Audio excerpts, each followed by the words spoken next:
Hi guys. So now we are for worksheet number 5. We are at worksheet number 5, and for this worksheet, as you can see, it is about the micrometer screw gauge. All right.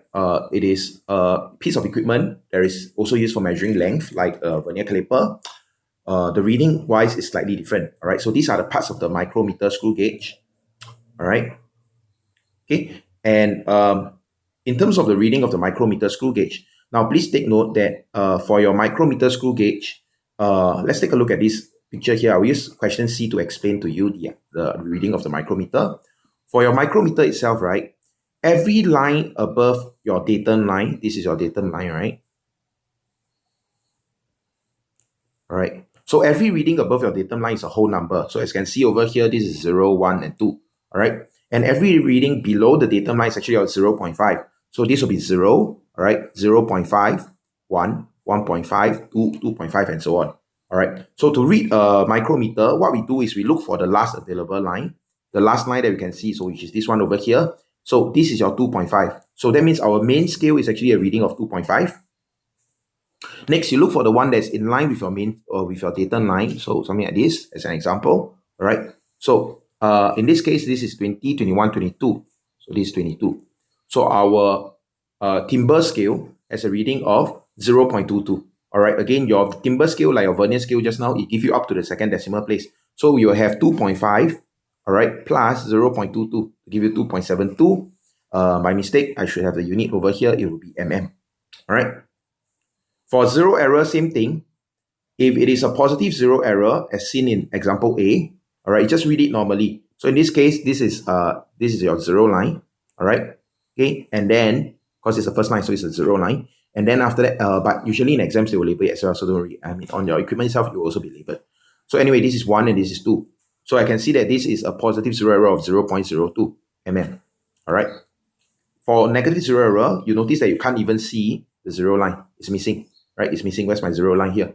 So because of that, I know there is a negative zero error straight away. Same thing for negative zero error, you read it in the opposite direction. So instead of 1, 2, 3, 4, 5, and so on and so forth, I will be going 1, 2, 3, and so on. Right? So in this case, this will be negative 0.03 mm. All right. Same thing for finding the corrected reading. How do we compensate for the zero error? Is the same thing as before. So your actual reading, all right, your actual reading or your experimental reading minus your zero error, all right, and it will give you your corrected reading.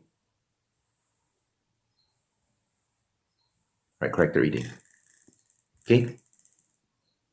So the answers for the 3 diagrams, again, please feel free to click on the pause button if you need more time to look at the answers.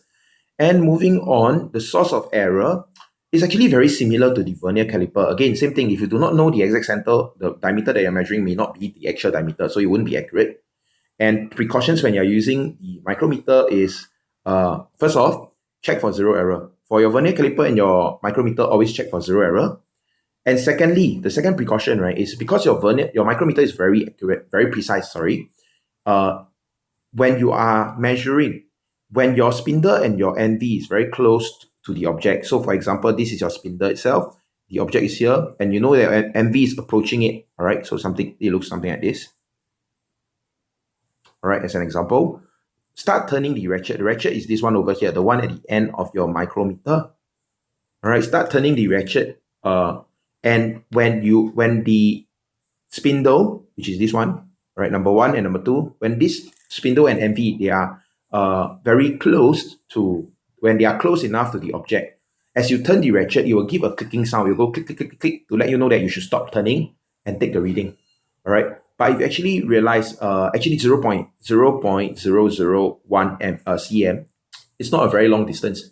So if you're going to use your hands to force the timber, you can definitely squeeze the object and change the reading by a few measurements.